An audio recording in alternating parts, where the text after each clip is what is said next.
Et si la victoire ne dépendait plus du fracas des armes, mais du silence des serveurs et des dépôts logistiques?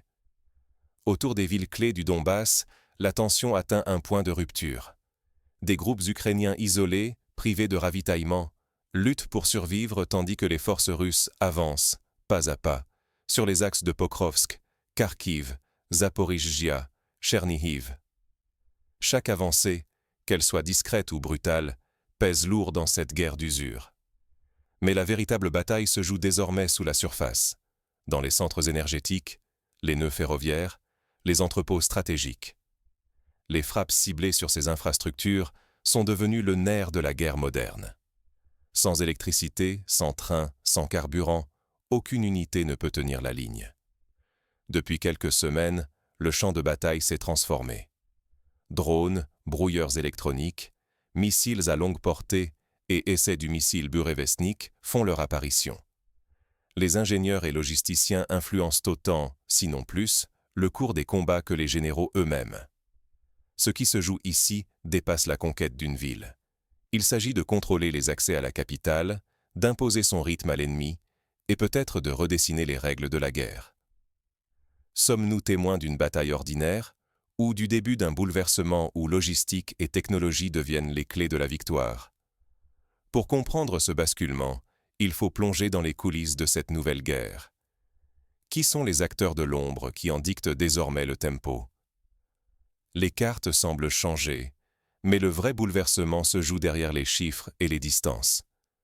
Sur le front ukrainien, ce ne sont pas seulement des flèches qu'on observe, mais l'usure lente et méthodique des positions, un mètre après l'autre, une espérance après l'autre. Dans le Donbass, la ville de Pokrovsk cristallise ce basculement. Encerclée, ses défenseurs ukrainiens se battent pour chaque immeuble, chaque rue. À Kharkiv, l'impression d'un front figé masque la réalité. Les troupes russes avancent, parfois de seulement 300 mètres dans un bois ou de moins d'1 kilomètre dans un village isolé. À Zaporijjia, comme ailleurs, ces gains minuscules semblent anecdotiques, mais chaque fragment de terrain repris rétrécit l'étau, coupe une route, isole un dépôt vital. La guerre moderne impose une nouvelle logique. L'emplacement d'une voie ferrée, d'une centrale, devient aussi crucial qu'un pont ou une tranchée. Ici, la logistique est une épreuve permanente. Les routes défoncées, transformées en bourbiers par les pluies, ralentissent ou stoppent les camions. Soldats contraints de porter vivres et munitions à la main, dans la nuit noire, sous la menace constante. Les drones, devenus indispensables, pallient parfois, mais une livraison aérienne ne remplacera jamais les dizaines de tonnes nécessaires pour tenir plusieurs jours. La météo s'impose comme une ennemie supplémentaire. La pluie et la boue paralysent les blindés, coupent les renforts, transforment chaque déplacement en calvaire. Pour les garnisons isolées, l'automne apporte la faim, la fatigue et le doute. Privés de munitions, de médicaments, parfois même d'eau potable, les soldats voient chaque jour leur horizon rétrécir. Cette pression ne se jauge pas seulement en mètres, mais en morale perdue. L'isolement progressif, l'épuisement des réserves, le vacarme permanent des frappes, tout use les corps, ronge l'esprit, rend l'attente intenable. Une ville clé perdue, c'est un centre logistique rayé de la carte, une artère coupée et la ligne de front qui menace de s'effondrer. Mais derrière ces réalités, la guerre prend une autre dimension. Car au-delà de la boue et des hommes exténués, un second front s'ouvre déjà. Celui des technologies et des infrastructures, qui pourrait bien inverser le cours du conflit d'ici peu. À mesure que l'hiver approche, cette mutation s'accélère. Les prochains jours pourraient révéler à quel point la technologie et la logistique redessinent la guerre. Quand couper l'électricité et neutraliser le rail devient aussi décisif qu'occuper une ville. Aujourd'hui, le front ukrainien, c'est d'abord une bataille pour l'infrastructure. Chaque station électrique, chaque nœud ferroviaire, chaque dépôt de ravitaillement est devenu un champ de bataille silencieux, mais essentiel. La stratégie russe repose désormais sur des frappes méthodiques contre les points vitaux de la logistique ennemie. Les attaques ciblées sur les lignes de chemin de fer, les dépôts logistiques et les centrales électriques visent à désorganiser les flux de munitions, de carburant et de troupes. Sans rails, sans énergie, l'armée perd sa mobilité, son réapprovisionnement et surtout sa capacité à réagir. Chernihiv cristallise, mieux que nul autre, cet enjeu. Ce n'est pas seulement une ville, c'est un carrefour stratégique pour la défense de Kiev. Les frappes y sont incessantes. Drones kamikazes, missiles, coupures d'électricité, incendies sur les infrastructures périphériques. À chaque explosion, c'est l'épine dorsale de la logistique ukrainienne qui se fissure un peu plus. Cette guerre n'épargne aucun secteur. Les transports, les communications, l'énergie sont tous visés. Quand la lumière s'éteint à Chernihiv, ce n'est pas un simple quartier plongé dans le noir, mais tout un réseau de production affecté. Usines, ateliers de réparation, centres de ravitaillement. L'objectif est clair, priver l'ennemi de sa capacité à soutenir l'effort de guerre, et pas seulement sur le front. Dans ce nouveau théâtre d'opération, les drones sont partout. Ils surveillent les lignes, guident les frappes, mais servent aussi à brouiller, à perturber, à saboter l'organisation ennemie. Certains assurent le ravitaillement de poches isolées, d'autres tractent les convois pour les détruire à distance. Ce duel invisible, entre opérateurs de drones et spécialistes de la défense électronique, transforme chaque instant en une partie d'échec numérique. Face à cette pression continue, le système ukrainien multiplie les points de rupture. Il devient impossible de défendre ou de réparer partout à la fois. Chaque section de rail détruite, chaque poste électrique hors service, crée un gouffre logistique supplémentaire. Le risque d'effondrement généralisé se rapproche. Perte de mobilité des troupes, retard d'approvisionnement en munitions, coupure dans la chaîne de commandement. La Russie, elle, accélère l'introduction de nouvelles armes. L'ombre du missile Burevestnik plane désormais sur le ciel ukrainien. Une portée et une endurance jamais vues, un instrument stratégique qui inquiète profondément les experts occidentaux. Car ces innovations changent non seulement la donne immédiate, mais redessinent aussi le futur des conflits technologiques. Pour Kiev, la menace n'est plus seulement militaire, elle est aussi économique et morale. La paralysie des infrastructures signifie l'arrêt de pans entiers de l'industrie, le blackout de la capitale, la peur de l'isolement. Il ne s'agit plus simplement de défendre une position, mais de préserver la capacité même du pays à fonctionner, à résister, à survivre. Dans ce duel, la technologie et l'ingénierie prennent le pas sur la force brute. La patience et la planification s'imposent, dessinant une guerre d'attente, d'usure, où chaque panne, chaque rupture de réseau rapproche l'ennemi de l'effondrement. Mais cette logique froide ne s'arrête pas là. Elle s'inscrit dans une stratégie plus vaste, où chaque coup porté prépare le terrain pour le prochain mouvement décisif. Derrière cette méthode implacable, une vision se dessine. La guerre n'est plus un affrontement de volonté, mais une question de calcul, de patience et d'endurance. Voyons comment cette mécanique du long terme redéfinit tout l'équilibre du conflit. Ce qui se joue aujourd'hui à Chernihiv ou Pokrovsk pourrait décider de l'avenir de Kiev, voire redéfinir l'ordre européen. Dans l'ombre des ruines, chaque choix tactique devient une pièce d'un puzzle dont l'enjeu dépasse les frontières de l'Ukraine. Les conséquences de ces batailles locales résonnent déjà jusqu'aux portes de la capitale. La pression sur Kiev ne cesse de croître. La Russie applique méthodiquement sa doctrine de dispersion, forçant l'Ukraine à diviser ses forces sur plusieurs fronts, de Chernihiv au nord jusqu'à Odessa au sud. Cette stratégie vise à saturer la capacité de réaction ukrainienne, obligeant les décideurs à choisir entre défendre la capitale ou préserver l'accès à la mer Noire. Ce que redoutent aujourd'hui les stratèges ukrainiens, c'est le risque d'isolement progressif de Kiev. La fourche stratégique qui se dessine entre Kiev et Odessa n'est pas qu'une figure géographique. Elle représente une décision dramatique. Si l'ennemi parvient à couper ces axes névralgiques, toute la dynamique du conflit pourrait basculer. Sur le terrain, l'épuisement des ressources devient palpable.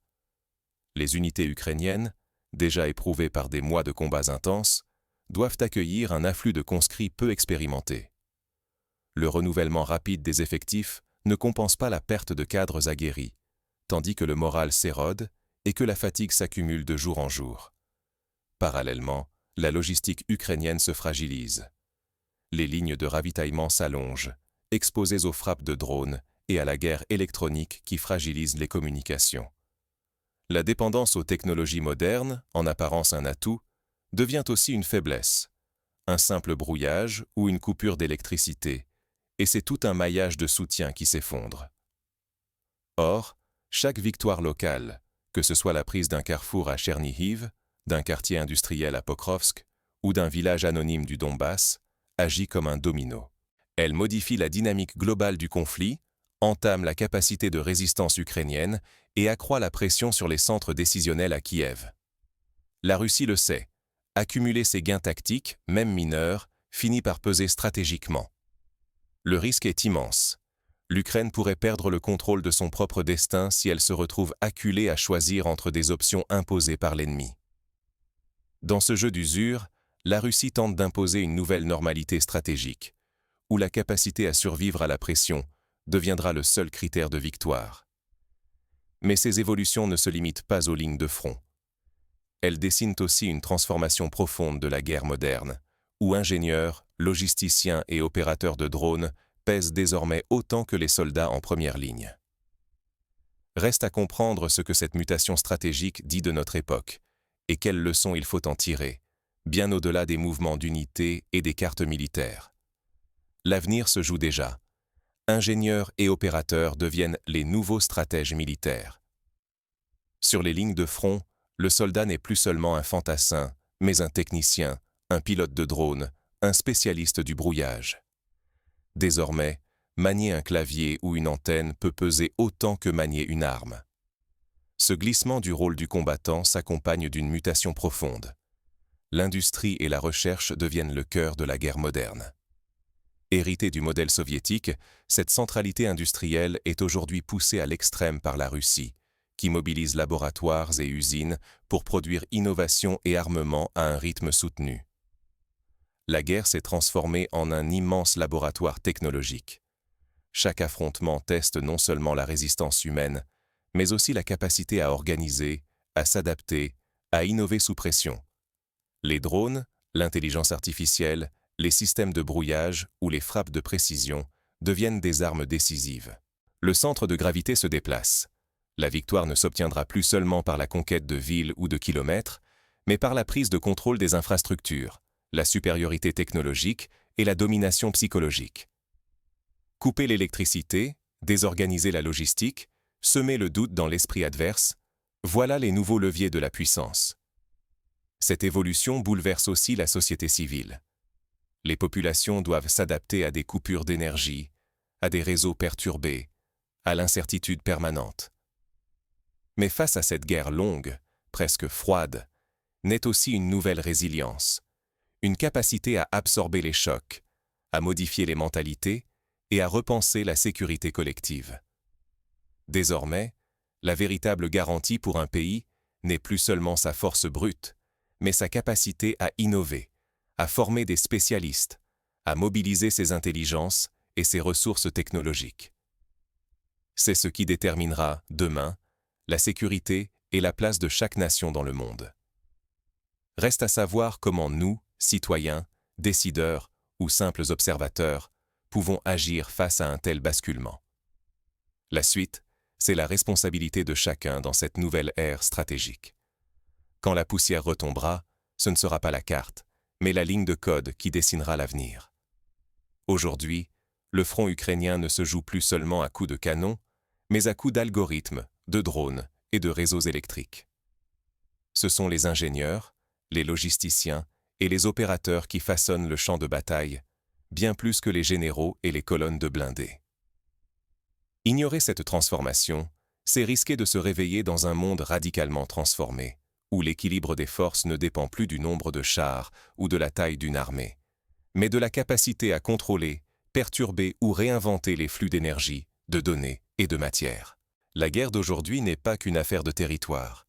Elle est devenue une guerre d'usure cérébrale, où la patience, la planification et la technologie occupent le devant de la scène.